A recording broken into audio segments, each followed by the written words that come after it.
नमस्कार, सभी को स्वागत है। दोस्तों, आज मैं आपके साथ असली जीवन प्रेरक कहानियां शेयर करने वाला हूं। मैं आपको बताने वाला हूं कि आप अपने मन को खाली कैसे करें। इसलिए आपको ये कहानी पूरी सुनना होगा। एक दिन एक गुरु का शिष्य बहुत गहन ध्यान कर रहा था, लेकिन उसका ध्यान केंद्रित नहीं हो रहा था। उनका मन सदैव विचारों से भरा रहता था। उसने अपने दिमाग को खाली करने की बहुत कोशिश की, लेकिन उसकी सारी कोशिशें नाकाम रहीं। अंत में जब वह सब कुछ कर चुका, तब वह अपने गुरु के पास गया और बोला, गुरुदेव, मेरा मन हमेशा विचारों से भरा रहता है। मैं एक जगह ध्यान केंद्रित नहीं कर पाता। जब देखता हूँ तो दूसरी चीज पर चला जाता हूँ, फिर तीसरी और चौथी चीज करता हूँ। मेरे दिमाग में हजारों विचार चलते रहते हैं और मुझे पता भी नहीं चलता कि ऐसा कब होता है। बहुत समय बाद मुझे एहसास होता है कि मैं क्या करने बैठा था और क्या सोच रहा था। हे गुरुदेव, मैं अपने दिमाग को विचारों से खाली करना चाहता हूँ। चाहता हूँ कि मेरे मन में एक भी विचार न रहे। जब चाहूँ तभी विचार उठना चाहिए। गुरु ने कहा कि किसी भी समस्या का समाधान तभी होता है जब हम समस्या की जड़ तक पहुँचते हैं, समस्या को ठीक से समझते हैं और जानते हैं। क्या आपने उस मन को भी जाना है जिसे आप खाली करना चाहते हैं? शिष्य ने कहा, गुरुदेव, मैंने मन को जानने की बहुत कोशिश की है, लेकिन जितना इसके बारे में जानता हूँ, यह उतना ही रहस्यमय होता जाता है। गुरु ने कहा, जाओ और छोटे छोटे पत्थरों से भरा एक घड़ा ले आओ। तब शिष्य छोटे छोटे पत्थरों से भरा एक घड़ा ले आया और गुरु के पास रख दिया। गुरु ने कहा, इस घड़े को अपना मन समझो और इस घड़े में पत्थर भरे हुए हैं। अब इस घड़े में और पत्थर डालो। शिष्य घड़े में पत्थर डालने लगा। घड़ा पहले से ही भरा हुआ था। 12वां पत्थर रखते ही बाकी सभी पत्थर नीचे गिरने लगे। तब गुरु ने कहा, रुको और ध्यान से देखो। अब घड़े में कोई पत्थर तो नहीं आ रहे हैं, बल्कि वह नीचे गिर रही है, क्योंकि यह भर गया है।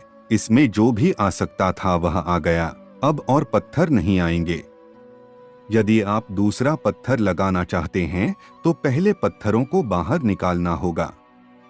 शिष्य ने तुरंत कहा, गुरुदेव, मैं समझ गया कि आप क्या कहना चाहते हैं, कि हमें अपने दिमाग को विचारों से खाली कर लेना चाहिए।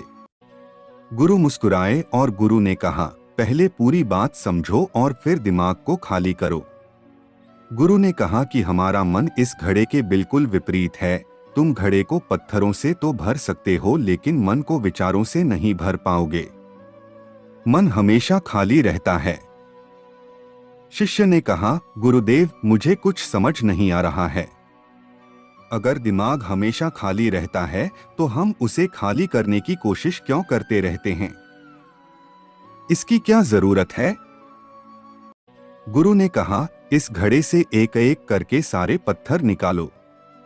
शिष्य ने वैसा ही किया और घड़े से एक एक पत्थर निकालता रहा और अंत में घड़ा खाली हो गया।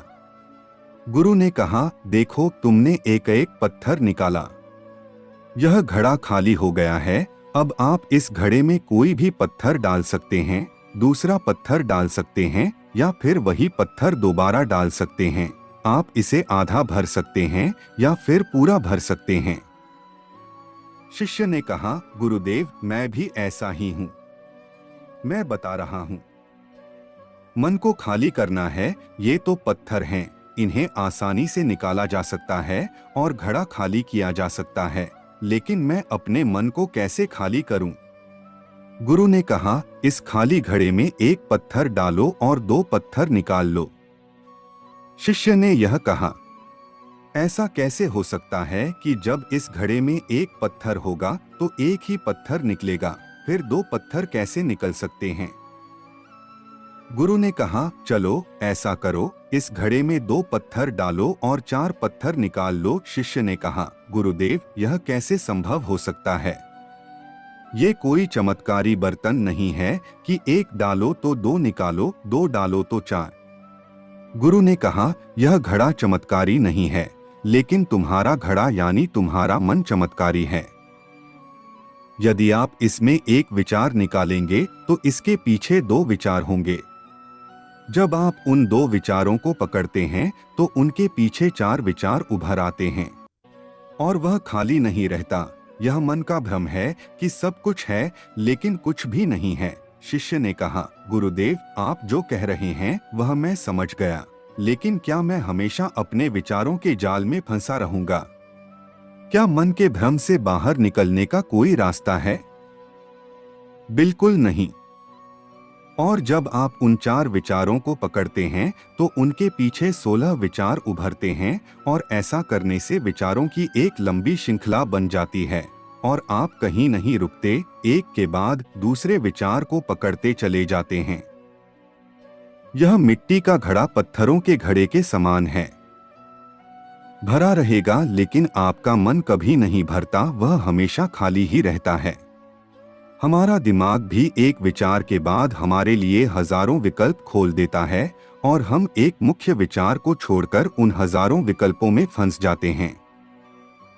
शिष्य ने कहा, मैं आपकी बात अच्छी तरह समझ गया हूं, लेकिन अब मुझे क्या करना चाहिए? मेरा मार्गदर्शन करें।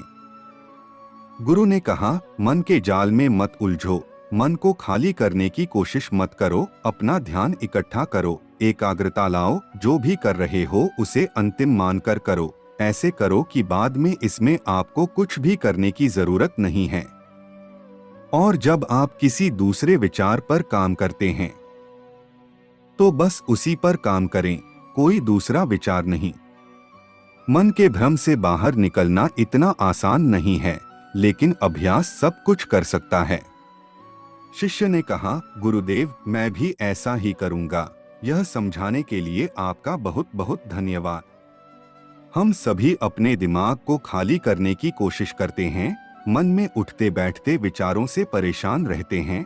हम चाहते हैं कि ये विचार कहीं चले जाएं और हम शांत हो जाते हैं, लेकिन जितना हम इन विचारों से दूर भागते हैं, हम विचारों का उपयोग करते हैं कि वे हमें शांत करते हैं और वे आपके उन्हीं विचारों से जुड़े होते हैं जिन्हें आप छोड़ना चाहते हैं। इसलिए ये विचार इतनी शक्तिशाली हैं। जब आप सोचना ही नहीं चाहते तो आप शांत रह सकते हैं।